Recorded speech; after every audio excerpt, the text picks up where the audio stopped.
Hey yo, ADR, this is King Black. You already know I had to do a video about this subject right here because this goes back to everything I've always said about living right. You know, even if you're a part of an organization, don't be engaging in the stereotypical stuff. Instagram beef ain't supposed to be life or death, but what happened right here with Indian Red Boy goes to show exactly what I was talking about. Where if you're not doing things correctly, you're not making sure that you stay away from certain elements, certain types of energy, this is the end result.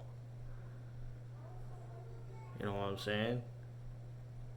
Still young, had his whole life ahead of him, still taken down. Now, I don't know if any of y'all out there listening to this, watch the video, but just like everybody else who's commenting on this stuff, I ain't gonna post it up here for you to go check it out. If you do a Google search, it's gonna come up anyway. If you're really about that, if you really want to see the fear in his eyes after he gets shot, you know what I'm saying? Now, there's something real about that because it happened, for one. That's why it's real. But two, it perfectly encapsulates what I was saying, where it doesn't matter how hard you think you are, doesn't matter what organization you belong to, it doesn't matter, your name, your reputation. Once somebody decides to take you out and they know your face, you become an easy prey, you become an easy target. How many videos did he post after that Nipsey Hussle mural got graffitied over? You know what I'm saying? He was over there hyping up his man Capone. And then to get taken out on an Instagram live like that. That's why I'm always saying, don't live the stereotype. You can be a Blood, you can be a Crip, you could be a Latin King, you could be a GD without having to engage in that type of behavior like they were displaying in those videos.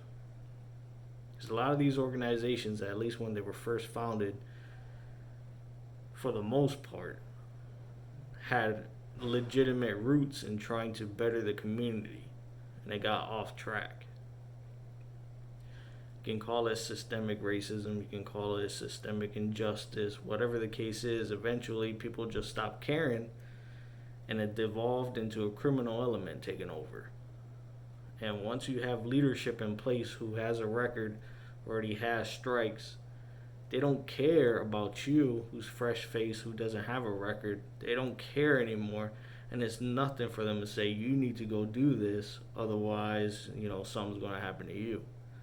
Now, to me, if you're in an organization, with my type of leadership style, that's some BS, man. Because my main focus is to make sure everybody around me does better. That we become an example to follow, not an example that people point to and say, don't be like this. Don't be like Indian Red Boy. Don't be like the people who shot him. You know what I mean? Be better. He didn't know that day leaving his house, the last time he talked to his parents, that whatever, that's going to be the last time he's going to say anything to them. You can see in that video, if you choose to watch it, how quick that fear sets in, because nothing is going to put pause. Nothing's going to rewind. He doesn't have a second chance. Especially where he got shot up at.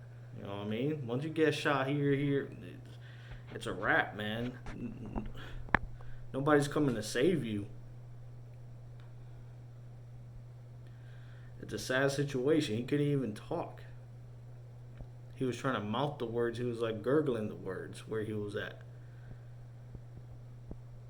Like, a lot of y'all think that being part of an organization is cool and it's fun, and yeah, it has its moments, but at the same time, it has its realities. Y'all gotta realize this. If you want to be about that and disrespect and talk, every organization has its rivals, no doubt, including me. You know what I'm saying? But at the same time, you don't see me on here disrespecting, you know, a whole bunch of different organizations, even though I don't show my face. Why? Because my videos, whenever you put things out on the internet, that shit is forever. 10 years from now, somebody could come across this video, and if I were to show my face or I were to do XYZ, I have no idea who is watching me and who is studying, right? Because those of us in the organizations, we observe people, right?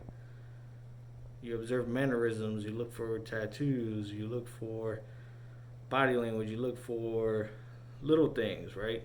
But all of that you're going to have to piece together to find me. But if I show my face, that's an instant. Like, you can see me from across the street when I don't know you from Jack. So how do I know you're a threat or not? So I have to remain vigilant. I get to remain a little less vigilant, a little less paranoid, because I don't show my whole face. So it's a 50-50 chance. You better be ready if you try, because like I said, I'm always carrying, because I got to protect myself and my family, and I'm part of an organization. I'm not dumb. I know my organization has enemies, and I know a lot of people in my organization, in my nation, don't live life the way I live it. And just because I'm wearing colors doesn't make me safe everywhere I go. Doesn't mean that some 13, 14, 17-year-old ain't gonna come up and try me. You know what I'm saying? But I chose this lifestyle. On my terms. I wasn't going to become another statistic on History Channel's Gangland. I wasn't going to, be the stereotypical tell a story after prison. I wanted to be that gang member, that gangster that says, yo, I've been in here for a decade and a half and I'm still free. I've been in here a decade and a half, haven't been touched, haven't seen the inside of a jail cell. Why? Because I lived righteous and because I had the right leadership when I first got in. All it takes is to look at that video of Indian Red Boy and what happened to him. That's a common occurrence. Look at Chicago, look at New York, look at all over LA. This story repeats itself over and over, but it's just most of the times it's not recorded like that. But those of y'all that think that it's cool out there to be talking that big game and you putting your face out there, you better be ready to catch that smoke, because you don't know who's watching and you don't know where they're going to see you at. They caught him unaware. He looked up, he didn't know until the person was right up on him what was about to go down.